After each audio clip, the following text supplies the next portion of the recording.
Oi, gente, bom dia, boa tarde, boa noite para todos vocês que estão me assistindo. Eu me chamo Gabriel e vou estar acompanhando vocês no vídeo de hoje. Hoje nós iremos continuar a nossa série A Anatomia de uma Heresia. Nesse vídeo, nós vamos tratar de uma heresia muito atual e muito perigosa para o cristianismo, porque essa heresia ela se apresenta como uma verdade e se esconde no meio da verdade. Ela é uma heresia que está dentro do corpo de Cristo, está dentro da igreja, não fora dela. Mas vamos acabar com todo esse suspense, porque todos vocês já sabem o que é essa heresia. Ela está no título do vídeo e na capa do vídeo. A confissão positiva, ou palavra da fé. Até mesmo dá para chamar de evangelho da prosperidade, embora a confissão positiva não seja a totalidade do evangelho da prosperidade. Mas isso fica para outro vídeo. Antes de seguir, eu quero esclarecer uma coisa importante. Por que eu estou chamando o movimento de Palavra da Fé de heresia e não de seita? É uma explicação técnica. Tecnicamente, uma seita é um grupo que se separa da igreja, criando uma nova comunidade, uma nova identidade e novos fundamentos. A heresia, por outro lado, é um erro que surge dentro da própria igreja, corrompendo a verdade sem necessariamente sair dela. E é exatamente esse o caso da Palavra da Fé. Ela não é um grupo externo, mas uma infecção interna. É um desvio que se infiltrou no meio evangélico. Por isso eu não a trato como uma seita isolada, mas como uma heresia interna que usa a linguagem cristã para negar o próprio cristianismo. Se nós tivéssemos de resumir essa heresia em uma frase, ela é a repetição do que Satanás disse em Gênesis 3. Sereis como Deus. Só que agora, não dito por uma serpente, mas pelo diabo, ou melhor, por um ministro do diabo de terno e gravata e microfone na mão. Desde já, peço perdão por esse tipo de linguagem mais forte. Mesmo estando lidando com heresias, eu costumo evitar esses termos mais pesados. Mas a confissão positiva, ela não é algo externo à igreja. Nenhum cristão é enganado por um ariano, por um pelagiano ou por outras heresias. Porque elas estão fora do corpo de Cristo. Mas a confissão positiva, ela é como um tumor.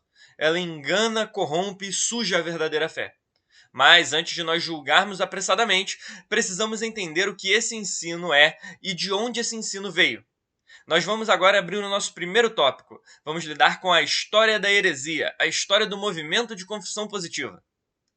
A história desse movimento ela é curta. Ela começa no início do século XX. Mas, como eu já falei no vídeo anterior, nenhuma heresia é nova. Ela é apenas a repetição de um erro que há muito tempo foi enterrado pela igreja. No caso da confissão positiva, ela é uma mistura de três velhos erros. Um gnosticismo popular, que vê o homem como um ser divino preso na matéria. Um toque de montanismo, que coloca a experiência espiritual acima da doutrina.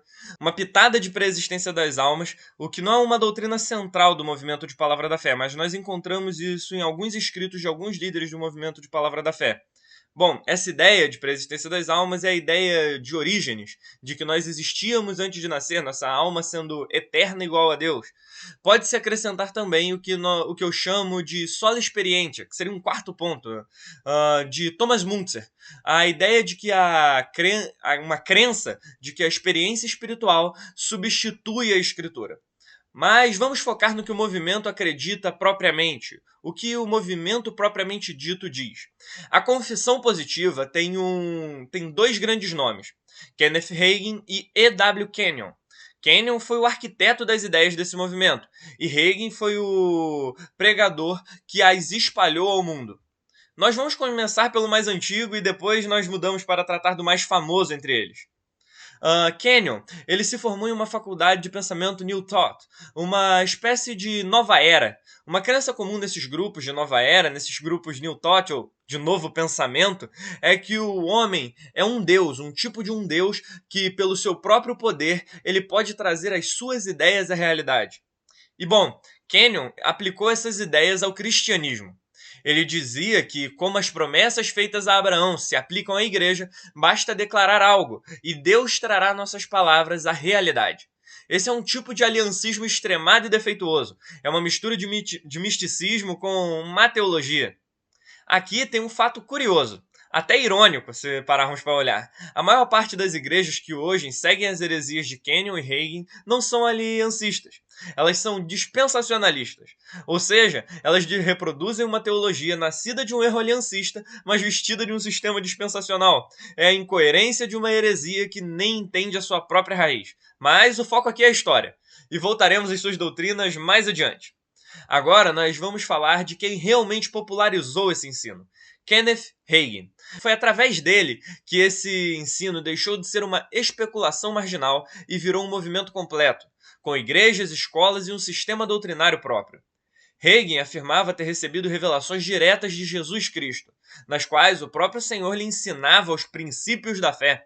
Essas alegações de revelação pessoal foram a base de boa parte da sua teologia. A partir dessas visões, Hagin desenvolveu um ensino conhecido como Palavra da Fé, ou Word of Faith, que também é o nome de seu ministério. Centrado na ideia de que a fé é uma força espiritual que pode ser usada pelo crente para criar a realidade desejada. O problema é que muito do que Hagin escreveu e pregou não era sequer original.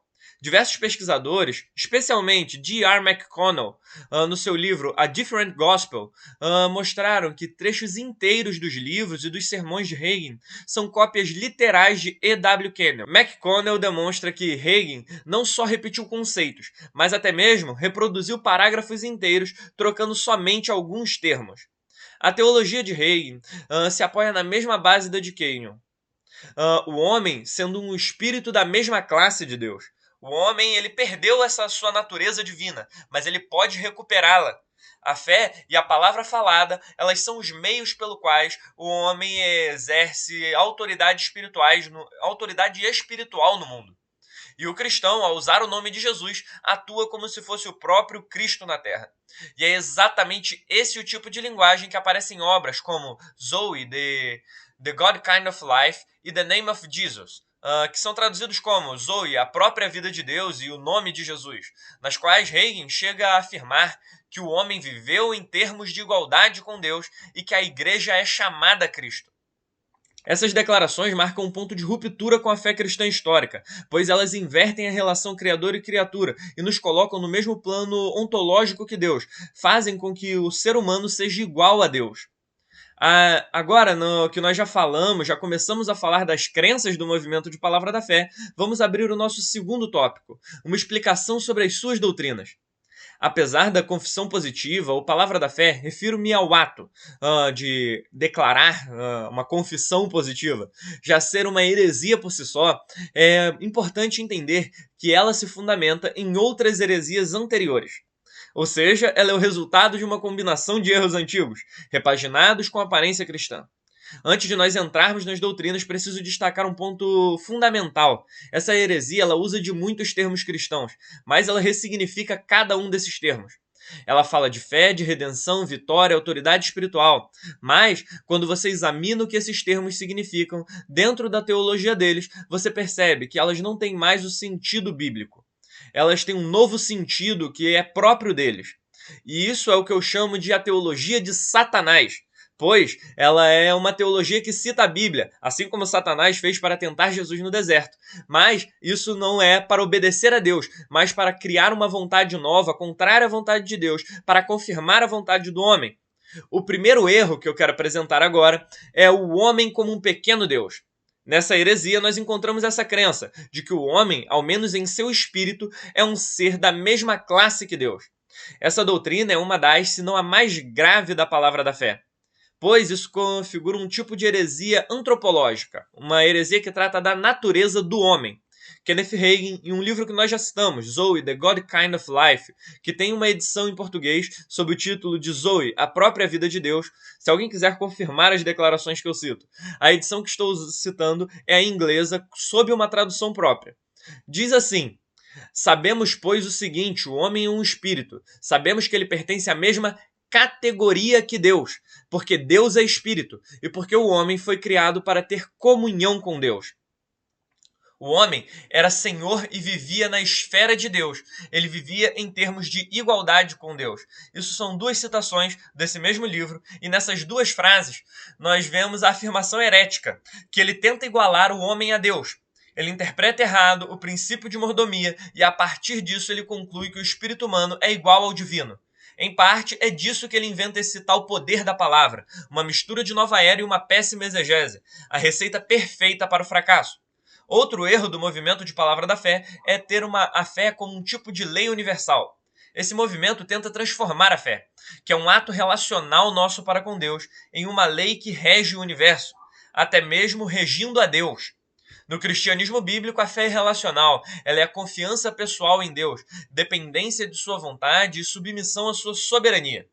A fé ela não tem um poder em si mesma. Seu valor está no objeto da fé, que é Deus. Como é declarado em Hebreus 11:6, sem fé é impossível agradar a Deus. Porque a fé é crer nele, não em algo fora dele. Mas a teologia da palavra da fé, ela aplica uma inversão radical. A fé deixa de ser um ato de confiança e passa a ser uma força espiritual, impessoal, um tipo de uma lei universal, uma espécie de uma energia cósmica que governa tanto Deus quanto o homem. A teologia da palavra da fé torna a fé impessoal, mecânica e mágica. No fim das contas, não é fé em Deus, mas fé no próprio poder humano. É espiritualidade transvestida de cristianismo. É fé sem o Deus da fé. O próximo erro é a confissão positiva, ela diminuir Deus e deificar o homem, transformar o homem em uma própria deidade. Segundo eles, as palavras têm um poder criativo. O que você declara com fé certamente se tornará realidade. Kenneth Hagin e Kenneth Copeland ensinam que Deus criou o mundo pela fé e que nós podemos fazer o mesmo, declarando palavras que trazem à existência aquilo que não existe. Hagin, no seu livro Having Faith in Your Faith, a edição em português está sob o título de Tenha Fé na Sua Fé. Nesse livro, ele declara: como ele criou? Nosso texto diz que os mundos foram criados pela palavra de Deus. Ele os criou pela palavra de fé. Deus declara, mas quem cria é a fé. Deus é reduzido de criador a um mero agente da fé. O poder é daquela lei universal que, como vimos anteriormente, rege a ambos, nós e Deus, que estamos sujeitos à fé. Deus é diminuindo e nós nos tornamos divinos.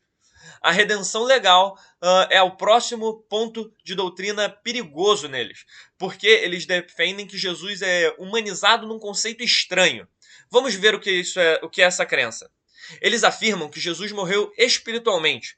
No livro O Nome de Jesus, o livro mais conhecido de Hagin, no 3º capítulo, ele explica a sua tese de morte espiritual de Jesus. Essa tese, por si só, já é uma heresia gravíssima. Sob essa tese, ele defende que Jesus foi escravo de Satanás no inferno, e que só depois de sofrer ali é que ele nasceu de novo como o primeiro homem regenerado. O livro O Nome de Jesus já explica e fundamenta essa doutrina. Porém, isso é melhor explicado em um panfleto, um sermão, chamado Christ Our Substitute, Cristo, nosso substituto, onde ele afirma claramente que Jesus, em sua morte, teve Satanás por mestre. Essa é uma heresia grave, pois ela nega a suficiência da cruz e distorce completamente a natureza divina de Cristo. Algo que nenhum apóstolo jamais ensinou. Nenhum apóstolo declarou que Jesus nasceu de novo. Ele é o autor da vida. Ele não é o primeiro pecador perdoado. Agora, por fim de tudo isso, somando todos esses pontos, o resultado natural dessa teologia surge. A saúde e a riqueza como um direito. Se o homem é um pequeno Deus, se a fé é uma força e as palavras criam a realidade, então a doença e a pobreza são sinais de incredulidade. Mas eles têm um problema. A promessa do evangelho é espiritual. É reconciliação com Deus. Mas na confissão positiva, a promessa é material. É dinheiro no bolso e um corpo saudável. Essa troca da cruz pelo conforto é o que torna essa heresia tão perigosa. Pois, mesmo que ela se pareça com fé, ela é pura idolatria do eu. Essas são as bases da teologia da palavra da fé. Quando você entende esses pontos, percebe que ela não é cristianismo distorcido. Ela é somente espiritualidade pagã com vocabulário cristão. Agora que vimos como que essa heresia surgiu e conhecemos as suas crenças, vamos ao ponto central desse vídeo. Como que nós, como cristãos, devemos responder a essa grave heresia? A primeira coisa a se lembrar é que a palavra de fé não é o evangelho, e por isso ela deve ser rejeitada como tal, como um falso evangelho, uma falsa doutrina. Ela distorce o caráter de Deus, ela corrompe o sentido da fé e substitui a cruz de Cristo pela vontade humana. E agora nós vamos responder essas 5 afirmações da palavra da fé com 5 negações, negando diretamente aquilo que eles afirmavam, com base nas escrituras. Nossa primeira negação é: o homem não é um pequeno Deus. Muitos no movimento de Palavra da Fé insistem que o homem é da mesma classe que Deus, que nós temos uma natureza divina. E isso é uma distorção grave. Como nós vemos em Isaías 43:10, é declarado assim: antes de mim nenhum Deus se formou, e depois de mim nenhum haverá. Deus é o Criador e nós somos suas criaturas. Nunca houve nem haverá a igualdade entre Deus e o homem. Essa ideia é pura blasfêmia e deve ser rejeitada. A nossa segunda afirmação é que a fé não é uma força impessoal ou uma lei universal. Essa é outra mentira que eles contam. A fé como uma energia espiritual, uma força cósmica que nós podemos usar para manipular a realidade. Na realidade, a fé bíblica é a confiança pessoal e relacional em Deus. Como nós lemos Hebreus 11:6 anteriormente, nós leremos novamente. Esse texto nos ensina que sem fé é impossível agradar a Deus. A fé existe porque confiamos naquele que prometeu, não porque criamos uma força mágica para controlar a Deus ou o universo. A fé é entrega, não controle. As palavras do homem não têm nenhum tipo de poder criativo, independente de Deus. A confissão positiva, ela prega outro ponto, que é outra heresia, que as palavras que nós falamos, declaradas com fé, criam a realidade. Nós negamos que as nossas palavras declaradas com fé criem realidade, pois isso não é bíblico. No Salmo 33, verso 6, nós vemos: pela palavra do Senhor foram feitos os céus, e todo o exército deles pelo espírito da sua boca. Somente Deus cria pelo seu poder. Nós humanos não temos poder criativo. Nossa autoridade existe somente quando submetida à vontade de Deus, não quando nós tentamos forçá-lo a cumprir a nossa vontade. Outro ponto a se declarar é que Deus não cria por fé, Deus cria por seu poder. A nossa quarta negação é: Jesus Cristo não morreu espiritualmente, nem foi escravo de Satanás. Alguns ensinam que Jesus morreu espiritualmente e foi escravo de Satanás no inferno. Essa é uma heresia grave e nega a soberania absoluta de Cristo. Em Colossenses capítulo 2, verso 15, declara assim: despojando os principados e potestades, os expôs publicamente ao desprezo, triunfando deles na cruz. Jesus venceu o inferno na cruz, não depois dela. Ele não foi derrotado nem teve sob o domínio de Satanás. Ele é o Rei dos Reis e Senhor dos Senhores. Ele é o soberano sobre toda a criação, inclusive sobre o próprio diabo. A nossa quinta e última negação é que a prosperidade material não é a promessa do Evangelho. Por fim, o último ensinamento da palavra de fé ensina que saúde, riqueza e sucesso são direitos do cristão. Mas o que a Bíblia nos mostra é que a verdadeira prosperidade é espiritual e eterna. Paulo, em Filipenses 3:8, nos lembra: considero tudo como perda por causa da sublimidade do conhecimento de Cristo Jesus, meu Senhor. O cristão, ele pode passar por dificuldades, enfermidades, pobreza, mas nunca perde a verdadeira riqueza, que é Cristo, e a esperança da vida eterna. Para concluir, quero trazer de volta as 5 negações, declarando o que é a verdade. Nós somos homens, não Deus, servos, não senhores. Em segundo lugar, a fé se firma em Deus, não em si mesma. Seu valor está no relacionamento com Deus. O terceiro, a criação é poder divino, é exclusivo de Deus. Ele declara e traz as coisas à existência. Nós somos seus servos, nada podemos fazer. O poder é dele e somente dele. 4. Jesus Cristo é Senhor, não servo. Ele é Deus, vencedor sobre o pecado e morte. Ele condenou o pecado na carne e expôs o inferno ao desprezo na cruz. E por último, a promessa do Evangelho é a eternidade, ao estar com Cristo. Nada esperamos desta vida, nenhum tesouro guardamos aqui, mas aguardamos o retorno glorioso do nosso Senhor. E é com isso que nós encerramos o nosso vídeo de hoje. Se você gostou, deixe seu like aqui embaixo para que o YouTube possa indicar esse conteúdo para mais pessoas. Se você gosta de apologética, teologia e fé protestante em geral, se inscreva no canal para receber notificações de vídeos novos. E que Deus abençoe a todos vocês que assistiram até aqui e até o próximo vídeo.